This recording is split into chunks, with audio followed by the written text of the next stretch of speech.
Hey, ladies and gentlemen, welcome and good evening. It is Monday, January 16th. Welcome to yet another live stream for studentloanjustice.org. My name is Alan Collins. We are studentloanjustice.org. If you are new to the group, welcome. We're glad that you found us. If you have any questions or comments, and I can see them on Facebook or Twitter, I'm thinking about maybe trying to dial in YouTube because we stream there as well, but I never look at those comments. But if you have any questions or comments, I'm very happy to respond to them, read them aloud on air, etc., etc. A couple of announcements. Our documentary was aired last night on MSNBC, got a pretty good response. Last I heard, over 1 million people had seen that documentary. So that's very good, guys. I would imagine it's probably up to about 1.5 million by now, which is good. Because if you're new to the group and you don't know much particularly about student loans beyond the fact that you have them and they suck,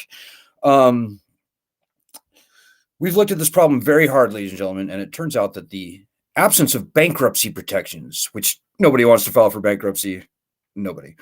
But it is the stripping of bankruptcy protections which lies at the core of this problem. I would also say maybe statutes of limitations as well. But, the Founding Fathers called for bankruptcy rights in the Constitution ahead of the power to declare war and raise an army. So that it really is the return of bankruptcy protections that that must be undone. And this is the most important thing I'll say to you tonight. We have learned over 18 very hard years, we're not going to see anything good happen with student loans. We're not going to see meaningful student loan cancellation. We're not going to see a meaningful number of people get their loans canceled through any of the various income-driven repayment programs, public service loan forgiveness, etc. Nothing good is going to happen for us, ladies and gentlemen, until we get the leverage of bankruptcy returned. And I know I say that every night, and I'm hoping that I can reach a few more new viewers on this point. So it's very much worth and well worth repeating. Got to get bankruptcy rights back. Whether you would ever or never file, doesn't matter. In fact, very few people, maybe even no one, should actually have to file once we get the right returned. But we've got to have the leverage of bankruptcy returned, because until we do, we can beg Joe Biden or any other president until the cows come home to cancel loans. And what we'll get is like this nonsense that we got just before the midterm elections last year. We've got to get bankruptcy rights back, guys. Until that happens, we are powerless. So, and make no mistake, we on this group actually started the public conversation about canceling student loans by executive order. So we take a huge amount of credit for launching that whole concept into the public conversation. But it all comes down to bankruptcy, guys. I know it's not sexy. I know you don't want to file. Nobody does. But as unsexy as it is, we've got to fight for it, guys. And last congressional session, frankly, was my worst nightmare, because we've been tricked again and again and again by both Republicans and Democrats, where they foist a fake loan cancellation gimmick on us as a cheap but maybe vote-getting substitute for the constitutional bankruptcy rights that the founders enshrined in the Constitution. So they're going to turn these loans back on, apparently, sometime, maybe like summertime, maybe earlier, depending on how these circus Supreme Court cases and other court cases, Supreme Court case and other cases adjudicate themselves. But guys, that whole thing is a distraction. That whole thing is a sideshow. No matter what the outcome of those court cases might be, Biden's loan cancellation sucked in the first place. Like, is $10,000 really going to help you very much? I know people whose interest in a year is over $10,000. So yeah, guys, please don't let yourselves be distracted. So we were betrayed last congressional session, and we were betrayed by the Democrats. And I'm very sorry to have to report that, but it's true. We're a fiercely nonpartisan group, by the way. We can't stand the Republicans. We hate the Democrats. We hate them both maybe in different ways. That's true. But we are honest on this group. And I honestly have to tell you that after years and decades of promising to return bankruptcy rights to student loans, the Democrats chose to betray us. And that stings, ladies and gentlemen. So I hope that you're finally starting to understand the importance of bankruptcy rights and how that we're nothing more than a puppet on strings as long as we have as long as we are absent the same bankruptcy powers that every other borrower in this country for every other type of loan has. I'm kind of tired of being a rag doll for the student loan program. I hope that you agree. Now, the good news is you're not alone. We're not alone. In fact, people losing sleep over their student loans, in fact, people who were never going to be able to repay their student loans, even before the pandemic, it's like 40 million people. It's like 85% of all student loan borrowers. So not only are you not alone, you're here with us, of course, but we as a group are not alone. And in fact, with our 1 point whatever million members, at least on paper, we should have 40 times more people in this group. So please spread the word if you would. But I'm happy to report that that documentary aired on MSNBC. Frankly, I think that Fox News should probably air that documentary. Quite frankly, it's not a partisan thing. I just like to make that disclaimer because every time you mention MSNBC, people think, "Oh, you're a liberal, blue-haired snowflake." No, that's not true. Student loan borrowers, by the way, are not by and large liberal, blue-haired snowflakes. We're not.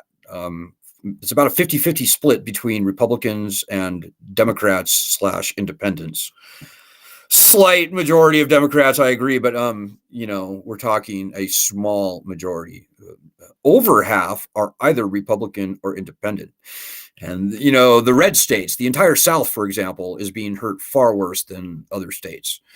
Every state in the South, you name the state: Alabama, Missouri, North South Carolina, Kentucky, Alabama. Did I say Alabama? Texas, Georgia, Tennessee, Mississippi is the worst. Georgia is among the worst. It's the South that's being hit the hardest. And these people are not flaming liberals. These people are normal people, just like you and me. We have truck drivers and welders, and we probably have some literal cowboys on our group, people who work on farms or something.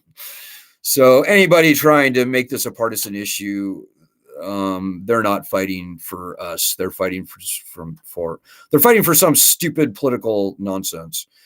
We don't do that on this group. And by the way, if you are new to the group, I would strongly recommend that you go to our Medium platform and read maybe the most recent 5, 6, 7, 8 of our articles.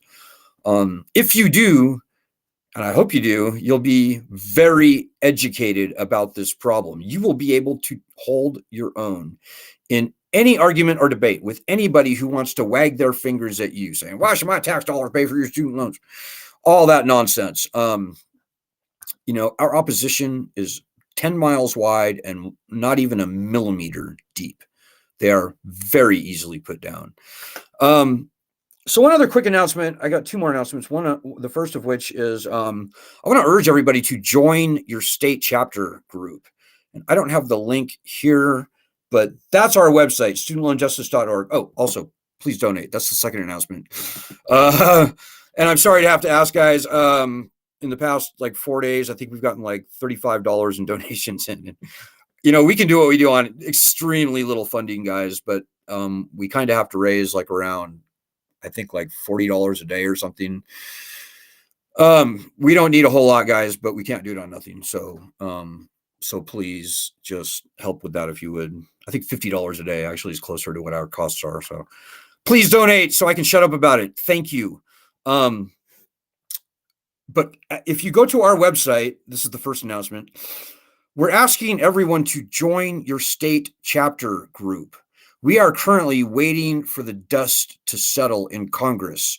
And clearly, all the efforts that we did last congressional session were not quite enough. We were close. We were very close. We were tantalizingly close to getting great legislation passed that would have broken the back of this lending beast.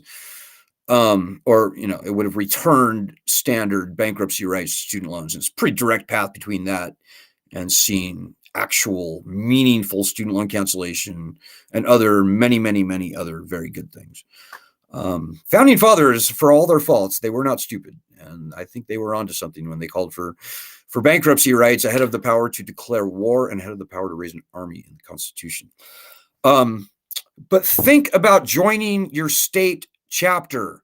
We've got 50 state chapters. They're pretty small. I mean, I think our California chapter may have as many as 1,000 members. I think our Texas chapter has around 500. So they're pretty small groups. But we're really going to need those state chapters going forward, guys. And on that note, if you have the passion, hopefully the intelligence, if you have the passion and hopefully you're natively intelligent if you don't have the working head knowledge. But if you have the passion to lead your group, let me know. You can send me an email or find me on any of the platforms. Go through our website. You can find me. You can find me on Facebook, etc. We need strong state chapter leaders, guys. We just do. It all kind of starts at the top. And most of our groups, if I'm being honest, aren't doing a damn thing right now.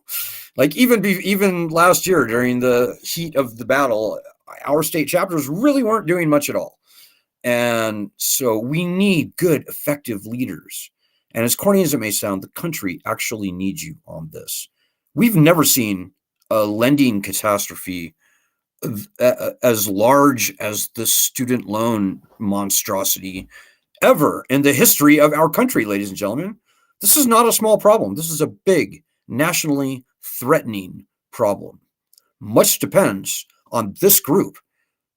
And I know if you're new to the group, you probably won't believe me, but it's true that this group started the whole conversation about canceling student loans by executive order. It was only because of our petition that Elizabeth Warren and Chuck Schumer embraced the concept, and only because of, ours and many other people's and many other groups' dogged work to get this piss poor Biden announcement that we got just before the midterm elections. That's all started with this group, ladies and gentlemen.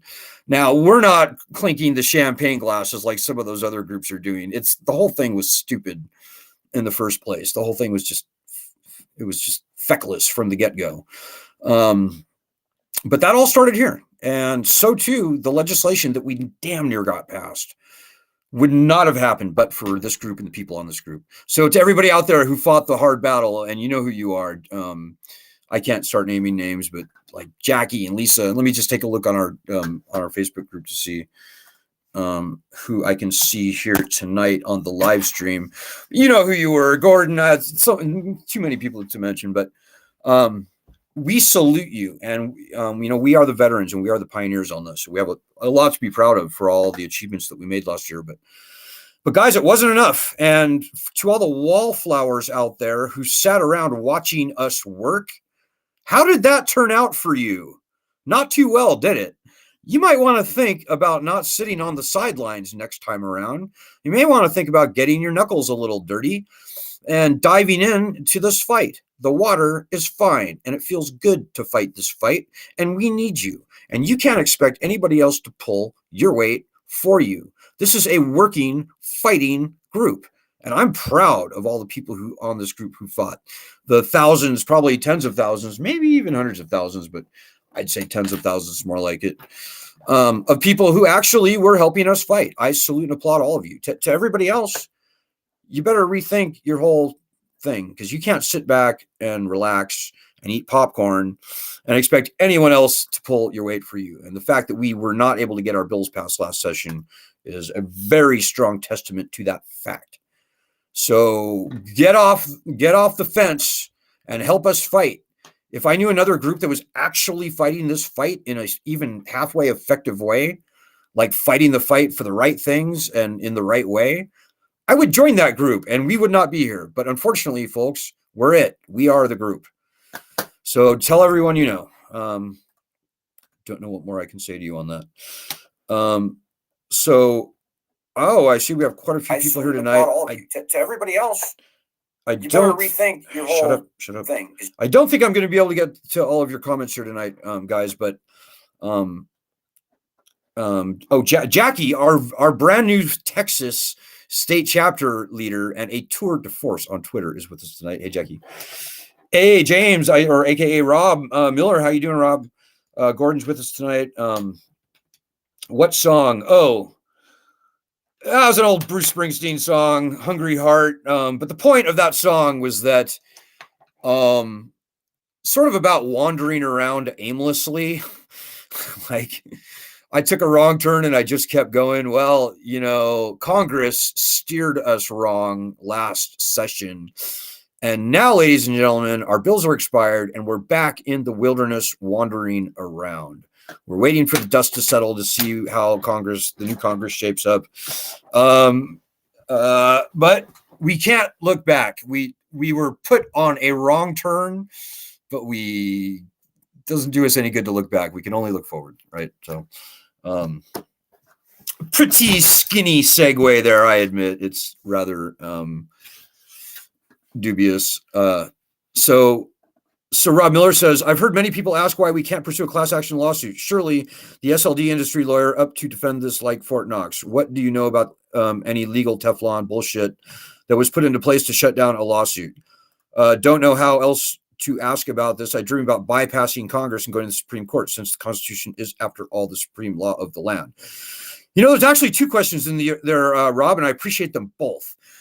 First of all, there is legal Teflon around the entire student loan program, and that lies in the congressional removal of bankruptcy protections, of statutes of limitations, of fair debt collection practice laws, of truth in lending laws, of state usury laws. I like to say that the bad guys really don't need to break the law to do what they do, because they've already bought the law. When you take bankruptcy and statutes of limitations away from a lending instrument, you give the lender a license to steal. And that is what they've done. Do they still break the law? Yeah, they do from time to time. And we've been involved in a handful of class actions, and we've seen dozens of class actions come and go over the years. But guys, I'm telling you, they come to nothing. It's pretty hard to prove, especially on a class basis, systemic, universal, and widespread violation of the law. It just is. And as I said, the bad guys really don't need to break the law because they've already bought the law. However, the student loan program is as unconstitutional as I will get out. The founding fathers called for uniform bankruptcy laws, and the laws are not administered uniformly in the case of student loans.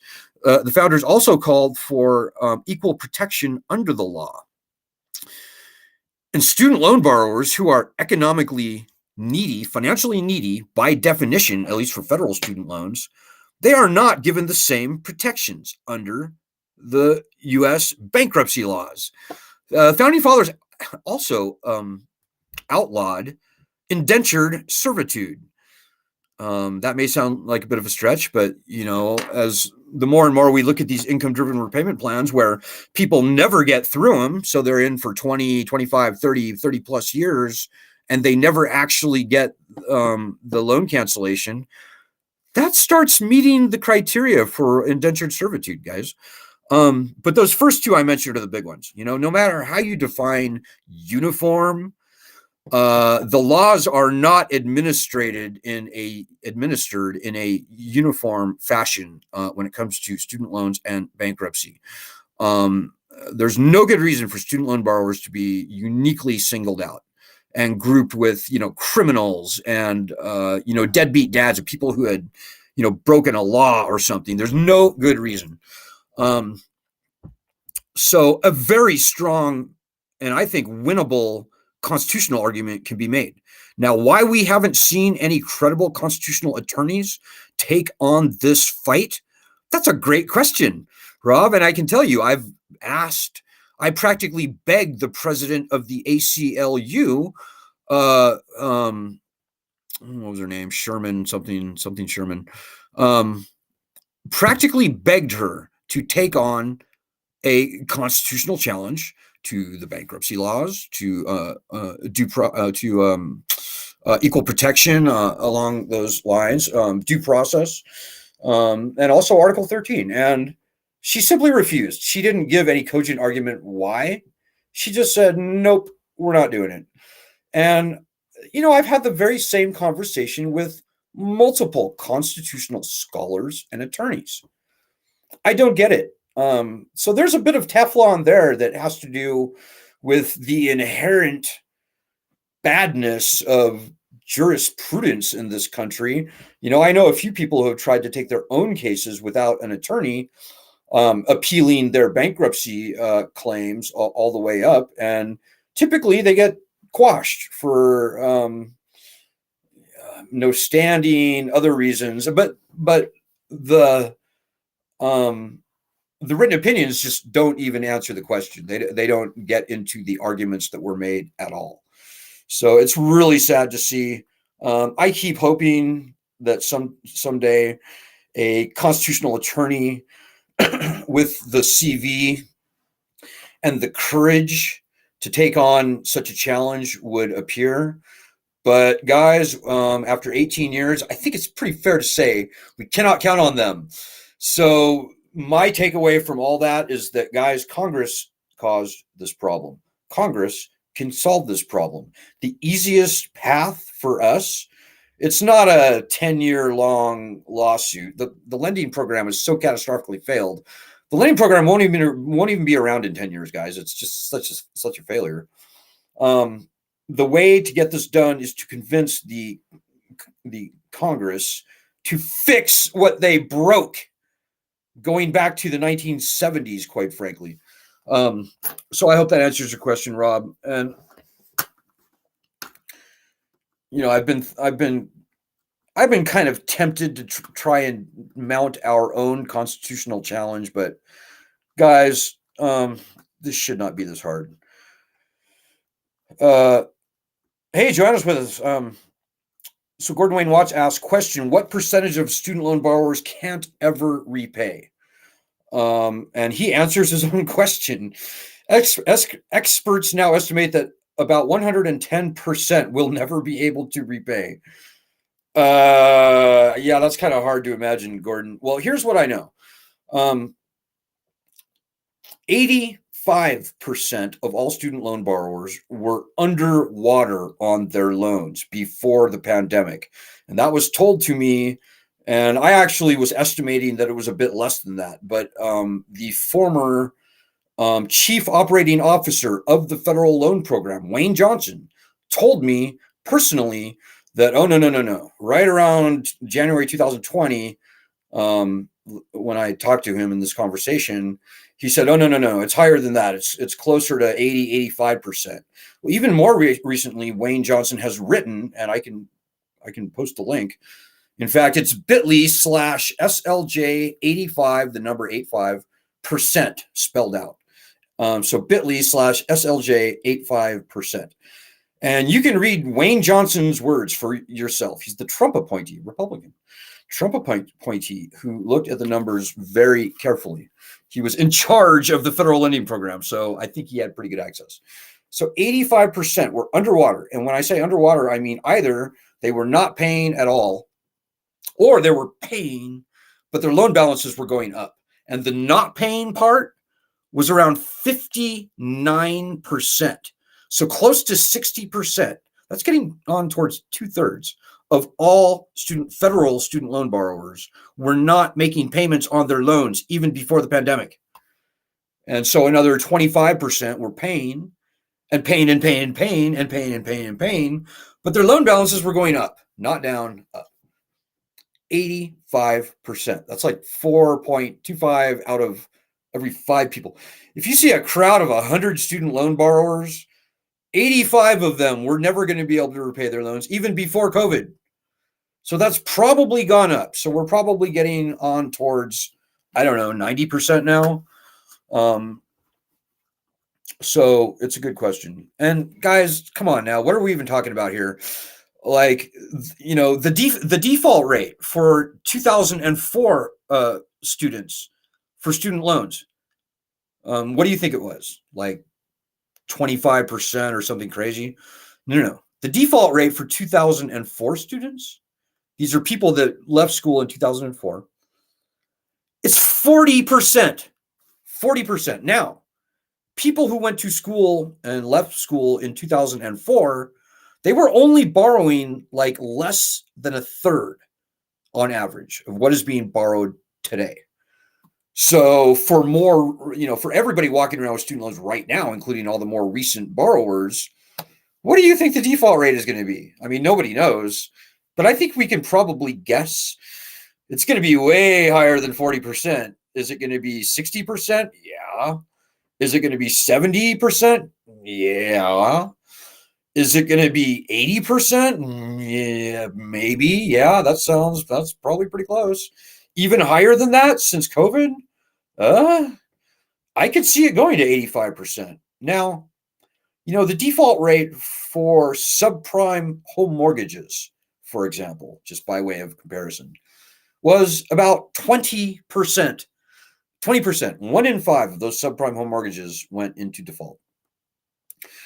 So what are we even talking about, guys? What we're talking about is a catastrophically failed lending program. And quite frankly, I think the pandemic was the nail in the coffin. In my humble opinion, nobody should pay their federal student loans again. Even before the pandemic, 60% of everyone wasn't. Nobody should ever again, in my humble opinion. I mean, why would you? Why would you throw your good money into that very bad black hole? Why would you do that? It doesn't help you. It doesn't help us. It only makes the lending system stronger.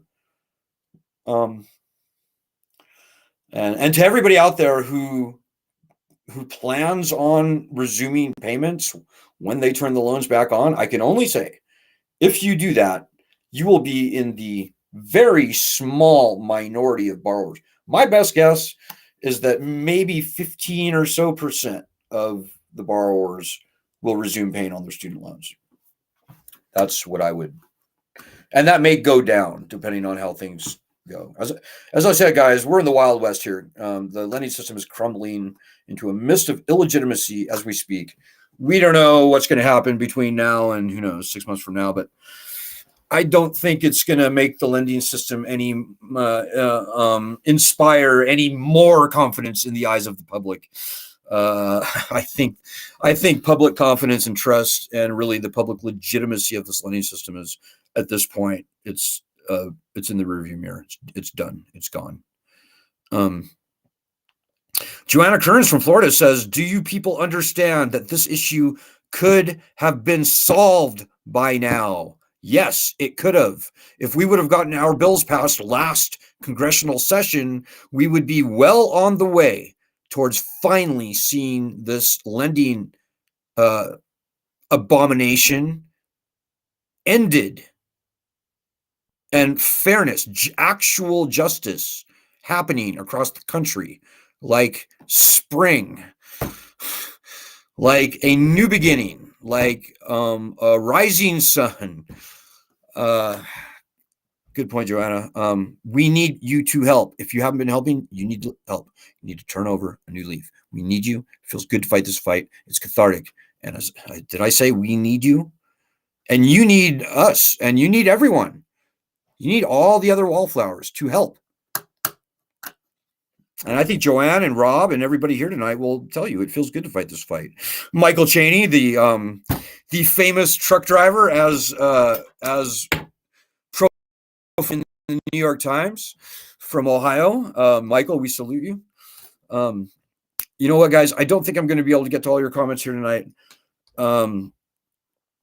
So Joanna asks, what is a subprime home mortgage mean, Alan Collins? Subprime home mortgages were the terrible high interest rate, I think adjustable interest rate loans that we saw given out to people across the country prior to about 2007, where very little underwriting was done for people to get these very large loans to buy homes.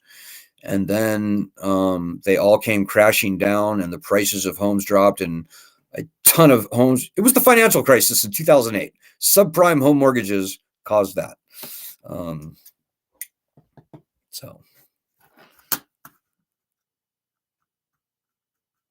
So, okay, guys, I'm seeing a lot of comments here, and I apologize that I can't get to all of them. But let me just summarize.